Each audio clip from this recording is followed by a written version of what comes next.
a hazy sunrise over the gentle waters of Sanibel Island.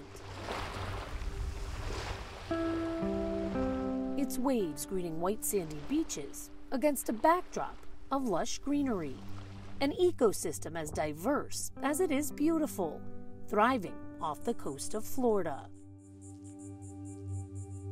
That is, until Hurricane Ian ripped through, laying bare an entire community and once plentiful vegetation.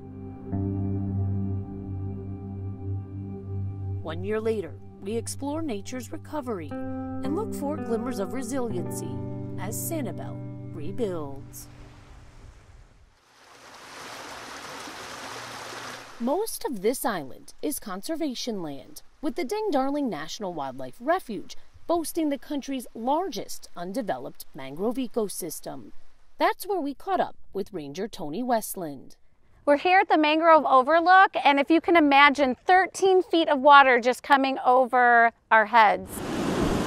Storm surge that came with Hurricane Ian, nothing like Tony had ever seen before. Well, there it goes.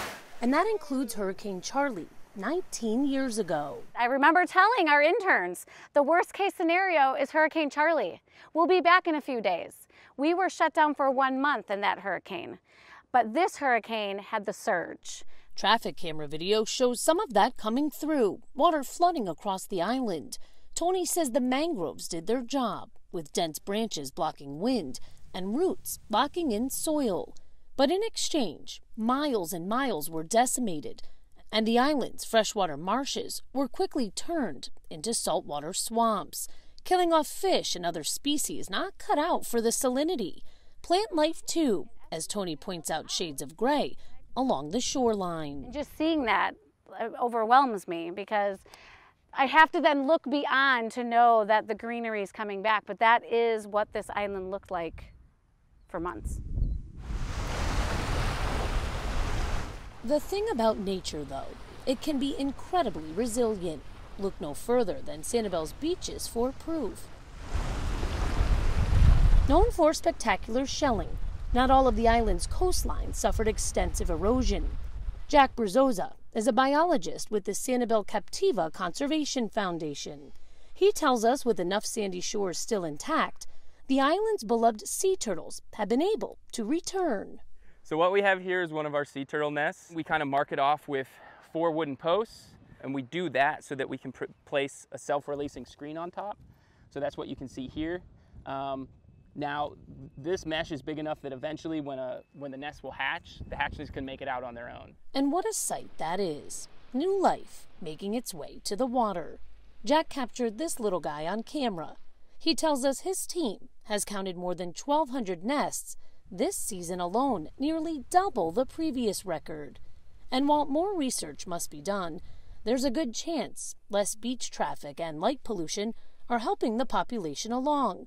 And the turtles, in turn, are lifting the spirits of those here working to rebuild. Certainly not to make light of the issues that people are still dealing with, but a lot of people that I've spoken to, I know, have used the idea that it's a bit of a silver lining, and people are happy to see it, and I think it adds to their sense of mind and sense of strength. There's more of the same back at the refuge, which has since reopened. It took 6 long months, but things are coming along. The saltwater has been slowly flushing out of the marshes, and patches of green have returned to areas of the mangroves. The bird population has returned too, and even the elusive Sanibel Island rice rat, an endemic species critical to the island's ecosystem, has been spotted. The wildlife is teeming and doing well. It's almost like this regrowth, this rebirth, this reset. One where every single comeback counts. Tony shares with us an anecdote from the days following Ian's landfall, a tale of baby raccoons found clinging to a tree, tiny survivors that are now full grown.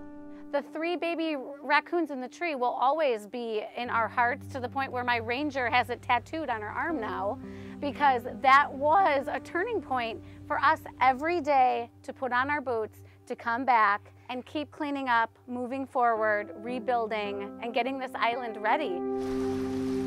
not just for more wildlife, but for visitors as well, many coming here just to take in all of the beauty. It will be a long journey, likely years if not decades for the vegetation to return to its full glory.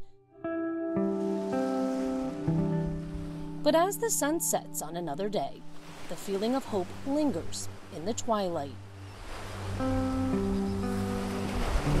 This island is resilient and will return. Sanibel strong. Kate McVeigh, Spectrum News.